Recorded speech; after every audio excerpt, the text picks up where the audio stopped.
welcome. My name is Nurani Nimpuno, and I'm the Head of Global Engagement at the London Internet Exchange. And today's presentation is a part of a series of presentations called the Distinguished Industry Speaker Series, which LINX has been rolling out in the second half of 2020, where we invite experts in the industry who have expertise, knowledge, and a unique perspective that we want to share with the broader community. All of the webinars are open and free to attend to anyone. They are live webinars, but they're also published on the LINX website, on the LINX YouTube channel afterwards, for those of you who can't attend the webinar live. And it is my great pleasure today to introduce today's speaker, Amreesh Phokeer. Amreesh is a Research and Innovation Manager at Afrinic. He heads the newly created Afrinic Labs, whose main focus areas are internet performance measurements and internet security in Africa. He previously served as Software Engineer and Applications Unit Manager since 2011, and prior to joining Afrinic, he was a guest researcher at the National Institute of Standards and Technology. He's currently reading for a PhD in computer science at the University of Cape Town. And that's, without further ado, I'd like to hand over to Amreesh to give his very interesting presentation about building a resilient internet in Africa. So thank you for that, and the floor is yours, Amreesh. Thank you very much, Nurani. Hello, Holly, hello everyone, and thank you all for tuning in. Thank you, Nurani, for the very nice introduction and the opportunity given to Afrinic to be on your session today. I feel very privileged to be part of the list of very distinguished speakers, some of them even Hall of Famers. So this is putting additional stress on me, actually. But let me share my screen to start with. All right. Can you see my screen fine?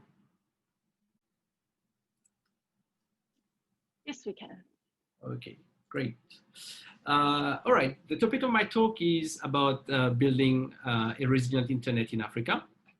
So the idea really is to give a different perspective of what we already know about the internet, especially what's happening in the developing region, and also all the bunch of challenges that we actually encounter on the continent on a daily basis. Let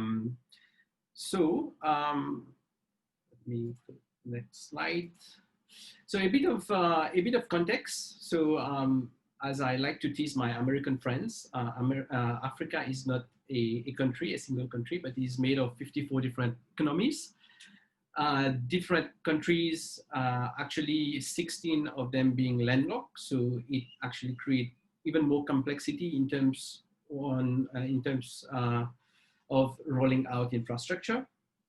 Unfortunately, a lot of those landlocked countries are also least developed countries in Africa, where infrastructure is still quite poor, and you know, we have more than 1.3 billion inhabitants. Actually, it is known that 40% of the inhabitants in Africa are in the urban regions. So as you can see on the map here, you have high concentration of people. So where you see the gray here, or the hexagons, the cells, it's just its population, and you see a lot of concentration of population in the urban region. And of course, where you see also there actually good number of fiber lines being laid out. So there is that disparity between rural and urban region in Africa, which is also a challenge that we need to face. In terms of internet penetration, we are around 40% of internet penetration, which is below what our other colleagues and friends on other continents are actually having. But the rate of internet growth is actually very fast, and in the coming years, Africa will actually be able to catch up quite fast, thanks to a very young population and also a very high penetration in terms of smartphones, thanks to very cheap smartphones that are actually circulating in the African market. However, the issue still remains affordability. So how do we actually define affordability? The A4AI, which is the Alliance for Affordable Internet, says that a broadband package is affordable if it costs less than 5% of an average income. So in high income countries, it is usually 1%, but in Africa, the average is 9%. So for example, if you take that 9% and for an average person in America, for example, it means that a 50 megabyte or a 1 gigabyte plan can cost up to $450 with that 9% average. So that's quite a big chunk of money for people living in Africa. And why is that the case? It is because in many countries, you only have one major operator, such as in Ethiopia here, or Namibia. And in some other countries, you have 2, 3. So the market is not yet mature in terms of competitiveness. So as you know, the more operators you have, the more competition it will be, and the price will also drop. So one important aspect of reaching out internet to people is having good infrastructure. And as I mentioned, a lot of people are still living inland. So fiber infrastructure connecting different cities inland is extremely important. And from some statistics that have retrieved from the ITU broadband capacity, 1 out of 4 people in Africa are actually in a 10-kilometer reach of fiber connectivity, which is not that bad. And actually, it improved quite significantly from 2013, which was around 8.64%. And it is still increasing as companies such as Liquid Telecom are rolling out a lot of fiber in the eastern and southern region. And also government are also investing massively in many places, for example, in dark fiber, as you can see here in red, in DRC or here in Western Africa. Undersea cables is also a very important component for international connectivity. And as you can see from the two pictures that Steve Song is maintaining from, you can retrieve that information from that website, manypossibilities.net. And you can see a lot of cables coming in Africa. Actually, 38 countries of Africa are actually have an access to the sea. And out of the 38 countries, 37 have at least one landing station. Only one country is not connected to the cable. It is Eritrea here, and this is mainly for political reasons.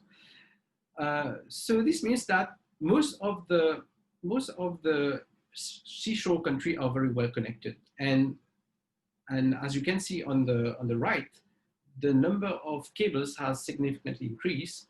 And for example, we have 2 main cables coming in the next few years. One is to Africa, which is the Facebook cable. So apparently the circumference, the length of the cable is going to be as long as the circumference of the Earth. And also we have the IXPN cable, which is going to bring an additional 100 terabits. And this is from Google. This is very good news for Africa because it is actually increasing in international bandwidth, which means that it is also providing faster and eventually cheaper access to content, which is hosted out of Africa. But the downside of it, I would say, is that as we are increasing the number of cables and widening the pipe, somehow it is not actually encouraging local counterparts, and for example, countries or private companies or government to actually invest in, let's say, data centers or creating cloud services, hosting facilities. Because now, since it is very easy to get access to content from elsewhere, we have good international capacity, the incentive is not there anymore. But as you can imagine, to have a very robust local ecosystem, having the choice actually to host content locally is very important because it has an impact on quality of experience and quality of service. So let's take a step back. So why do we need a resilient internet? So, the COVID-19 pandemic has proved the utility of the internet as a community, which is extremely important. And when we are therefore building the internet, we need to build the internet on some set of principles, as here the African Declaration on Internet Rights and Freedom, which basically say that when we are building the internet should be open to all, should be affordable, and should protect, like the privacy and personal data. And one important aspect is that it needs to be secure, stable, and resilient. It means that if any person accessing the internet or paying to access the internet, they expect to have a secure, stable, and resilient internet. But the reality is different. As you can see, there have been many cases this year, actually itself, where you had cable breaks, which had actually adverse effects on the quality of service and bandwidth availability in some countries. On top of that, you have quite a few number of oppressive governments in Africa which are actually shutting down the internet, for example, whenever there are elections. And this has happened a few times, for example, in Ethiopia. And you have also cases, for example, where some countries are imposing, social media tax to actually, and people there find it more difficult because on top of having sometimes internet which is not affordable, now if they have to pay an additional social media tax, sometimes it's a deterrent towards the use of the internet. And of course, these disruptions and these shutdowns have a cost. And for example, the cost of shutdown, you can go to NetBlocks, and there is a tool called the cost of shutdown. And a very quick estimate, if you shut down Facebook for 5 days and in Ethiopia, you could amount to a loss of around $11 million US, because basically a lot of people are relying on Facebook for businesses. So a shutdown can have adverse effect on businesses. So let's have a look at the IXP ecosystem, because IXP usually tell us a good story about the maturity of a country. In terms of the number of IXPs, we have 57 active IXPs out of 1,068 globally. So it's quite a low number. And as you can see from the map, not all countries have an IXP. Some are more or less functioning. Some are there because the government actually put pressure on the operators to set up an IXP, but it's just there as a white elephant without much use. So these are all the challenges that we have in Africa that we would like to eventually tackle in the future, so that we create quite a robust internet infrastructure on the continent. So the aim really is to have at least one IXP per country, or at least one per major city. And the goal eventually would be to have 80% of local traffic and 20% of international traffic. Right now, as you can imagine, the amount of traffic is reversed. It's 20 local and 80 in international traffic for most of the African countries, except for two, as we will see later today. So I just wanted to show you what happened during the COVID-19 pandemic. If we have a look at the different graphs, traffic graphs of the different IXPs. So you might have heard that in most developed countries, there have been a surge in internet traffic. As people move from their office to their home, there have been a lot of usage of the internet, heavy usage of video traffic, etc. As you can see here in South Africa, which is quite a well-developed economy, you can see an increase in traffic, but it's not the case at all in other IXPs. For example, here in Uganda, there has actually been a decrease in traffic. So what's happening is that as people are moving from their workplace to their home, they do not have the same quality of the internet. They do not have the same access medium. For example, in Africa, or in many African countries at least, many people are on mobile, so they are paying data packages. So the usage is definitely not going to be the same.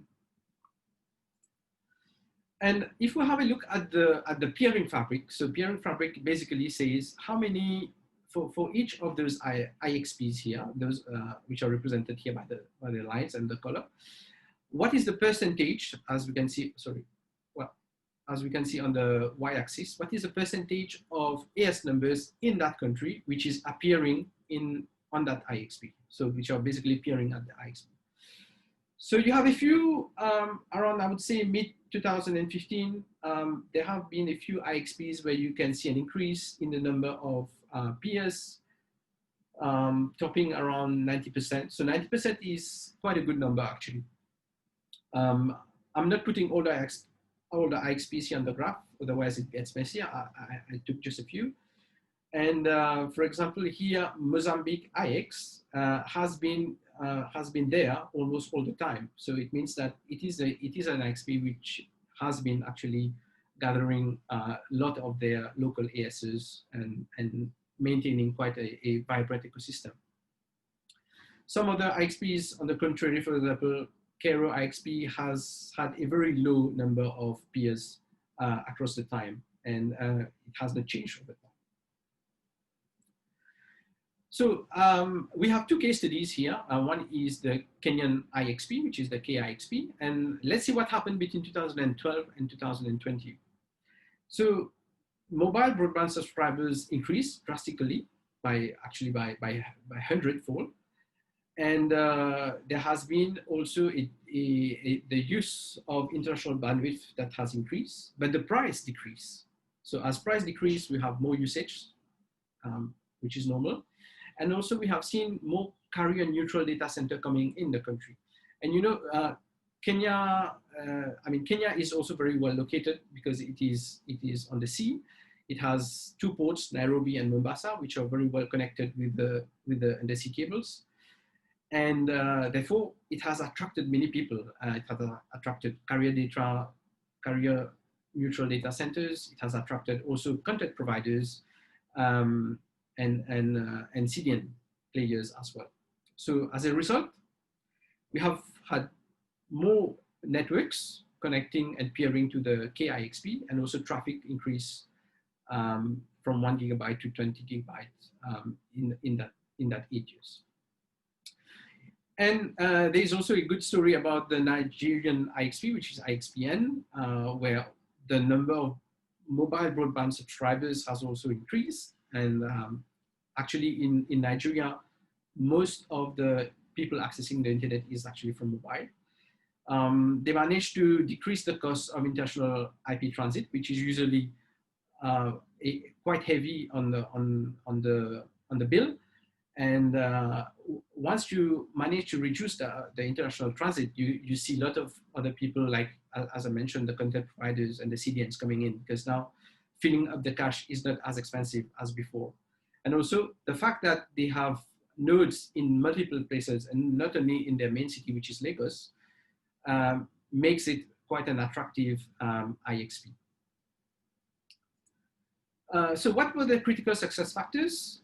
So both of them were membership-based IXPs. So they were not a private IXP. They had an open peering policy. And they actually removed what we call the mandatory multilateral peering agreements, because this was kind of a blocker especially for bigger IXPs that had smaller transit clients. So they can decide not to peer with their clients. And that actually made them feel more comfortable, and then therefore participate fully in the life of the IXP. The presence in multiple cities was key as well. And then, as I mentioned, when you have carrier neutral data center coming in, it's very interesting for content providers to put their content there, and yeah, and so on and so forth. So let's have a look at internet performance. This is based on a study that we have done 2 years ago at Affordability, and it gives you an indication on the level of interconnectivity between countries and also the level of interconnectivity in the country itself. So we have done an experiment where we had used RIPE Atlas probes, where we have run measurements from one country to another, and also from networks within the same country, and which allows us to build that matrix. And as you can see here, of course, the diagonal line, meaning in-country latency, is under, I would say, the 150 millisecond here, which is quite okay, but usually it should be less if you have actually real peering between local actors. The latency should be less in country actually. In between countries, that's another story. So for example, here you have very high latency. This one is actually in country, meaning that there might be a lack of peering with the different networks in that country as well. So 300 milliseconds for an in-country latency is quite high.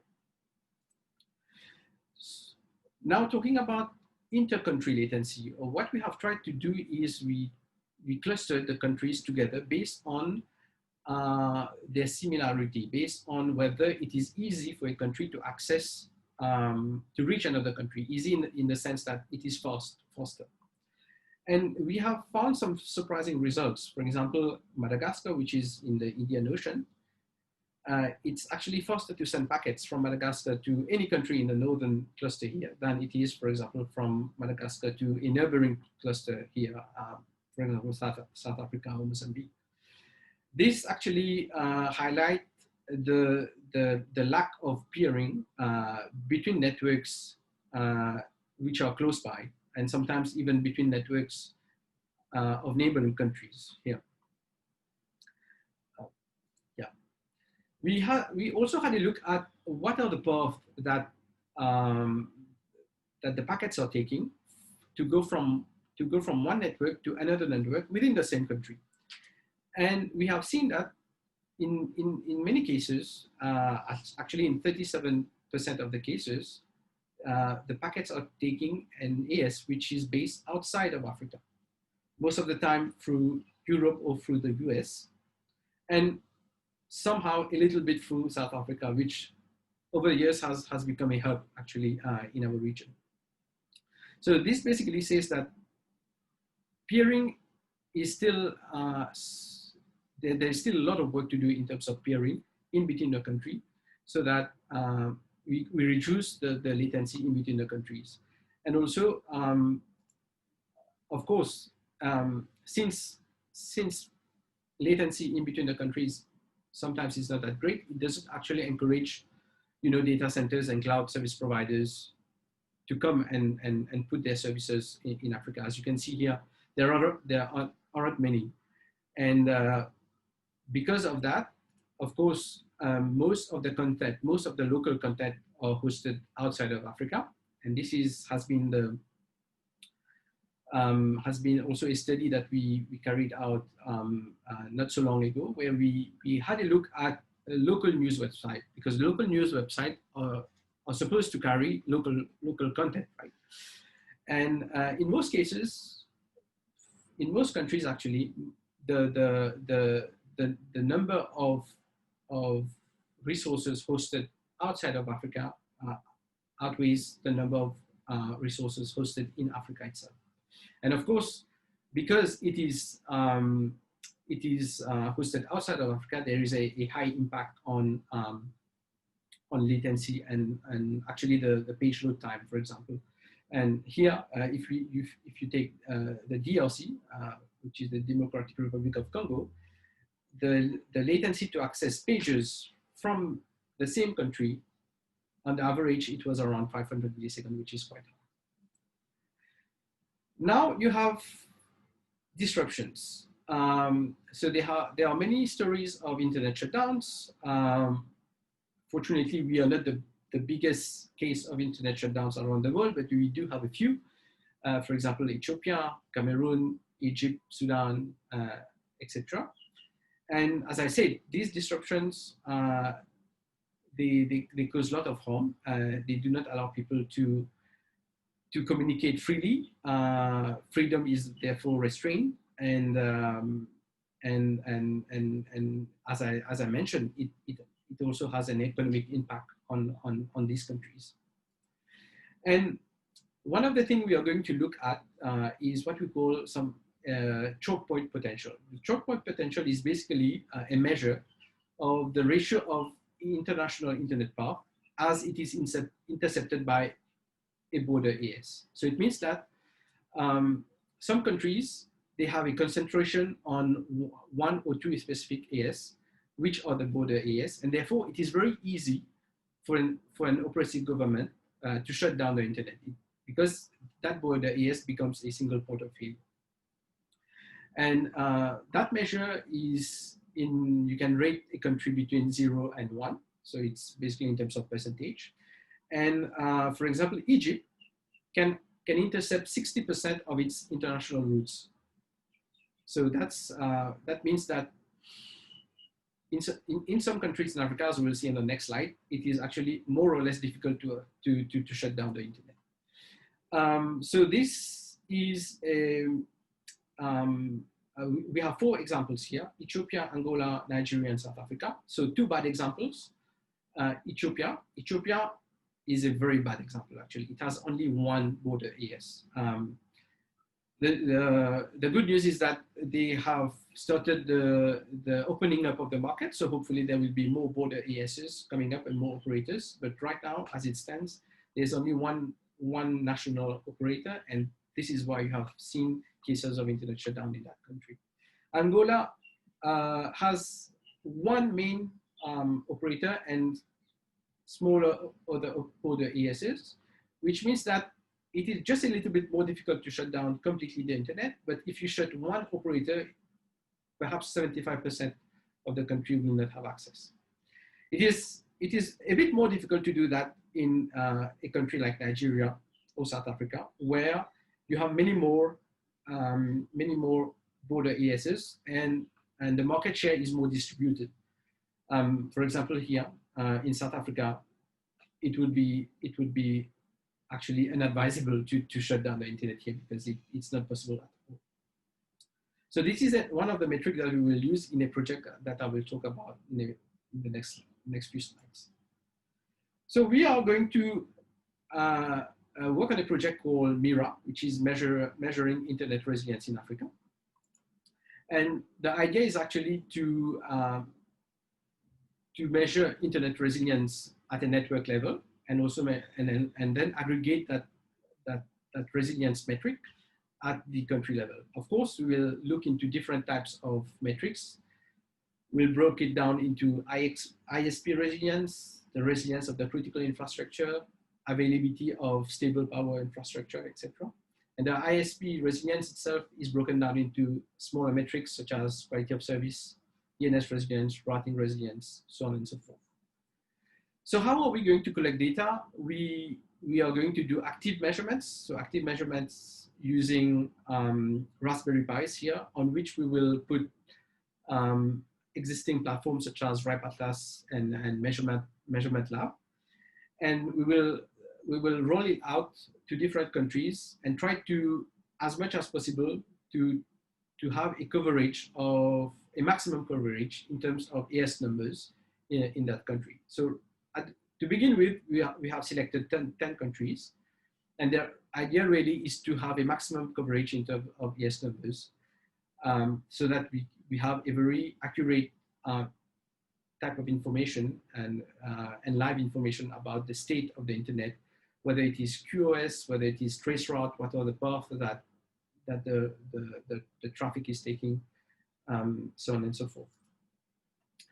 So we will have two types of data: quantitative data from our measurements, but also there are other data sets that we will retrieve data from. For example, the cable ecosystem.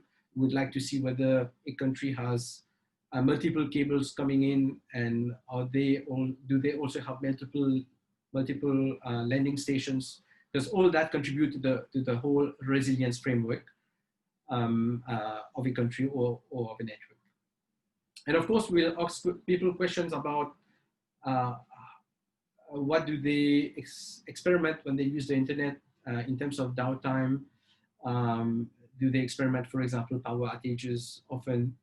And all this will give us an idea of how resilient a network is in a country.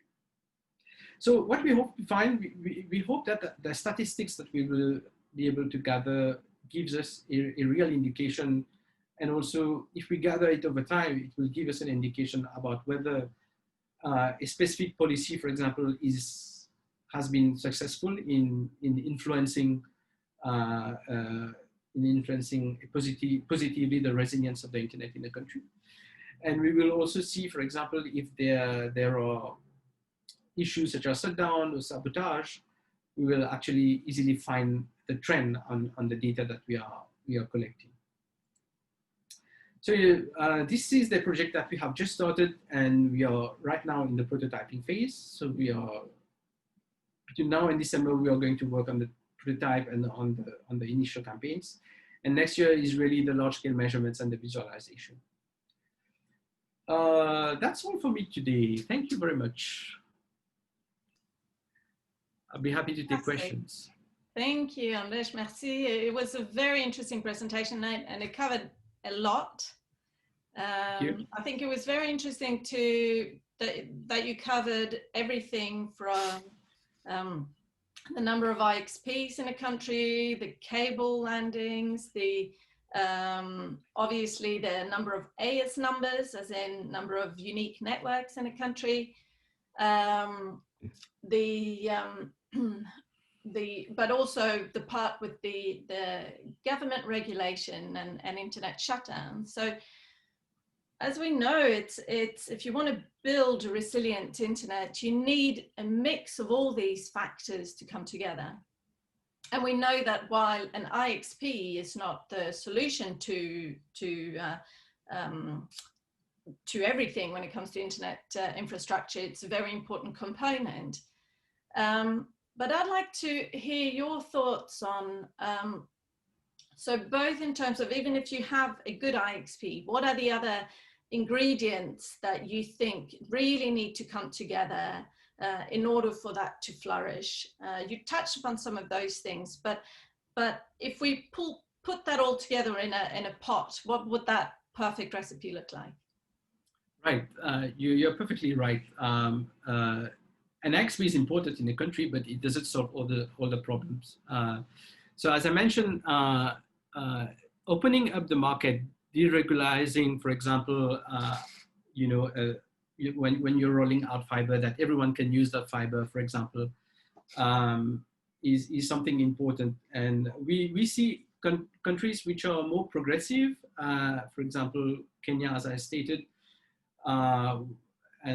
so you see a big difference when people or governments actually allow multiple operators to use the same cable, and it allows a more I would say a more inclusive ecosystem, and attracts more players.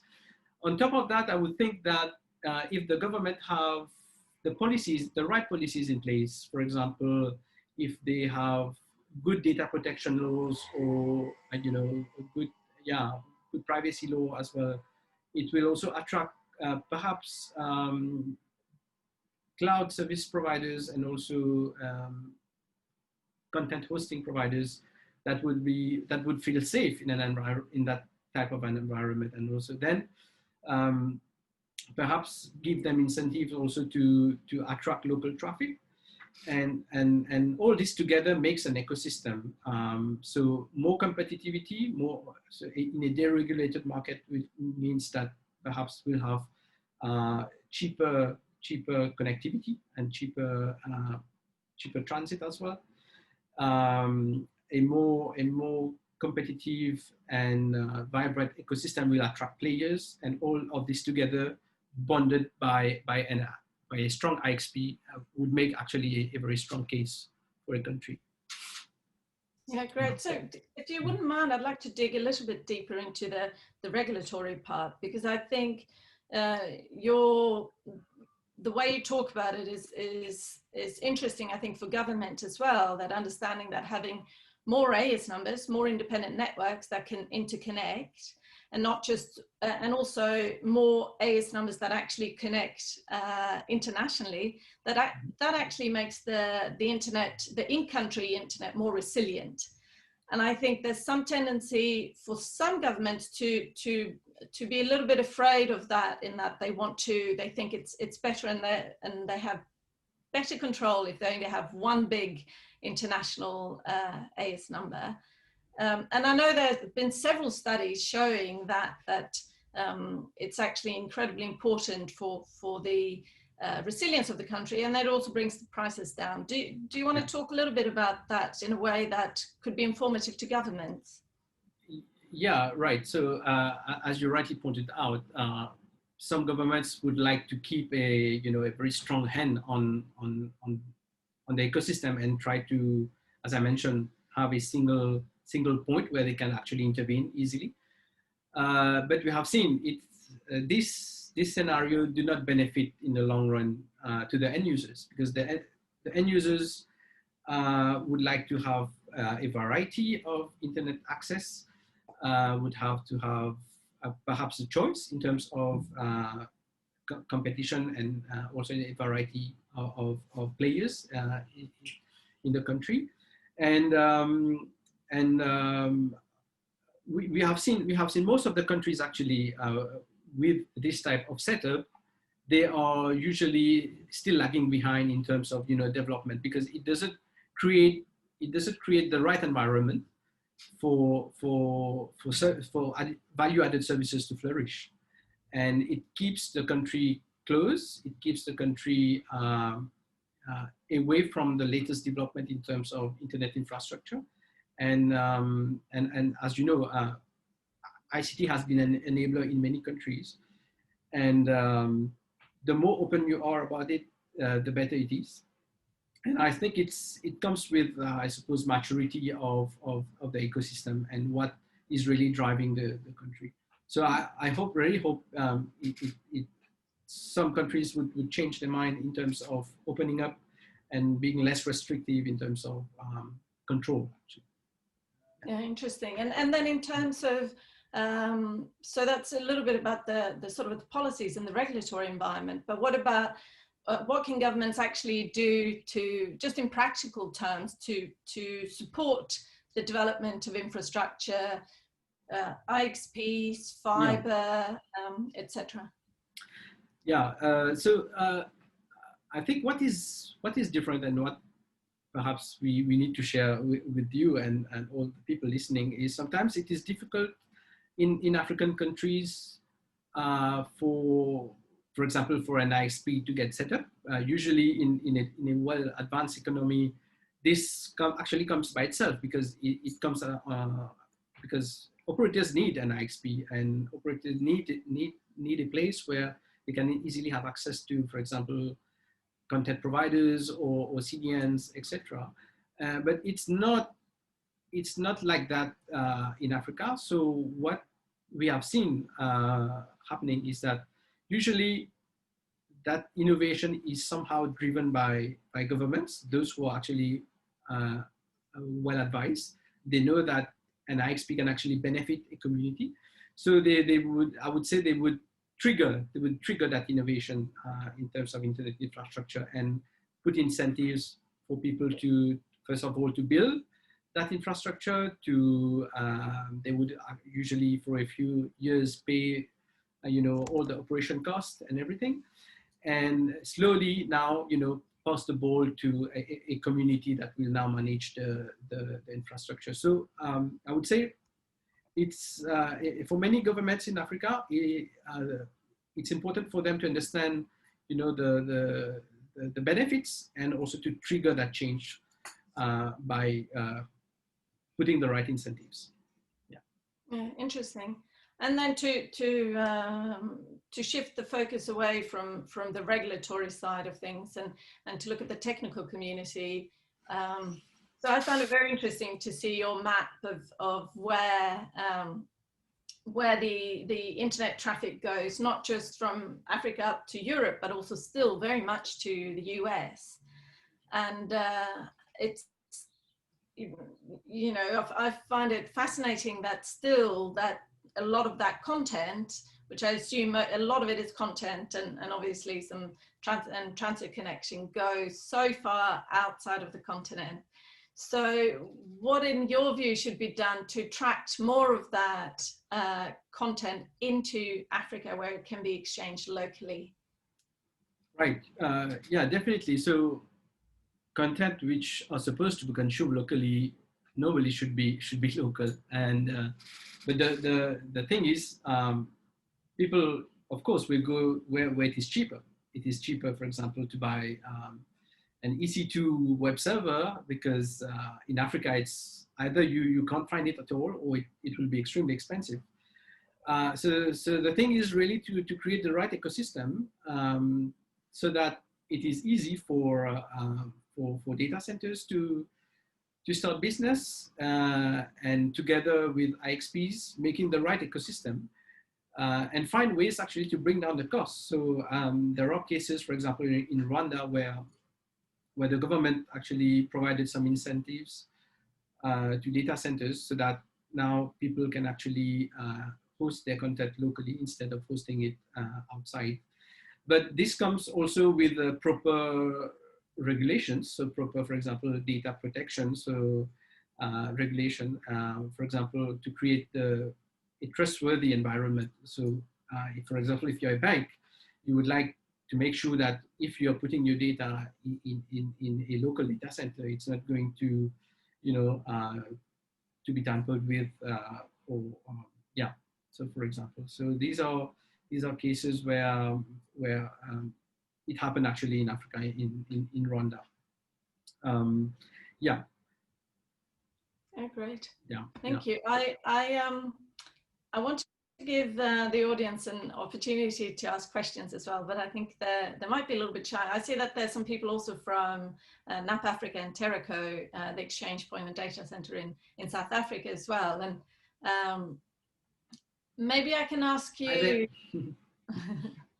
maybe I can ask you, Amreesh, so some of the examples that you gave with Kenya and Nigeria and South Africa, I suspect you'll say there were a mix of success factors, but are there any success factors that you'd like to highlight that you saw was really a catalyst for change or something that really made it possible for those countries to grow as they did? Yeah, I would say the fact that the demand, actually, the demand in those countries. So a lot of people having access to a mobile phone and willing to have access to the internet. So the demand is there. So how can you sustain a demand if you do not have the proper local ecosystem that would attract, you know, the content providers and the CDNs, so that now you can trickle down that benefit and use less bandwidth. So all of this together, and so infrastructure, first of all, infrastructure, having the right infrastructure, having the right I would say the right people in the right place as well, that know the business of, you know, peering, and yeah, I think having the right people actually made was one of the actually success factors. Yeah. Yeah, great. Well, congratulations to those of you who are the right people there who played an important role. I think some of you know who you are.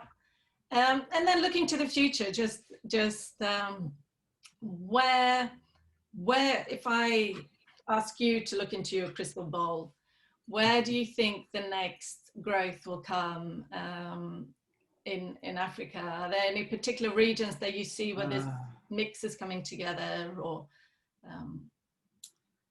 Well, well, there have been quite good amount of progress in the eastern and southern region. I hope this will continue and make the ecosystem there even better.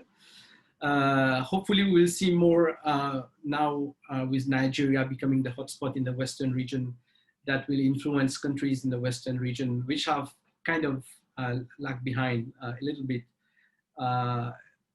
Also, learn from the lessons of more advanced economies such as Nigeria there in that corner. So hopefully, yes, we would like to see that. So with the coming of new cables, it means also higher capacity, higher international capacity. So this will bring perhaps new opportunities. I really hope we will see more content providers in Africa and hosting local traffic, and why not actually those content providers being African content providers and not only the big five, right?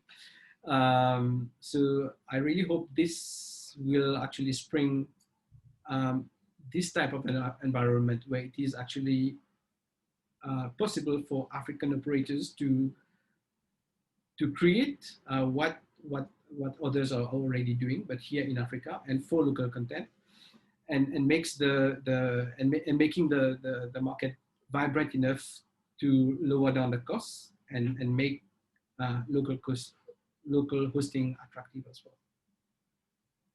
Right. Okay. Thank you so much. I think that brings us to the end, but I just wanted to tie back to this project Mira, which I guess means look in Spanish. Yes. And I guess that's what you're doing, you're taking a look. Are you looking for ISPs or other places to host these probes? Is that something that do you want to be contacted, for example, if someone can be hosting a probe for you? Yeah, definitely. So I would be very happy to get in touch with anyone wishing to host what we call the RIPE Atlas Anchor and Measurement Lab server. So we have already identified for our first phase, 10 countries, a bit spread around, and but there is no cost actually.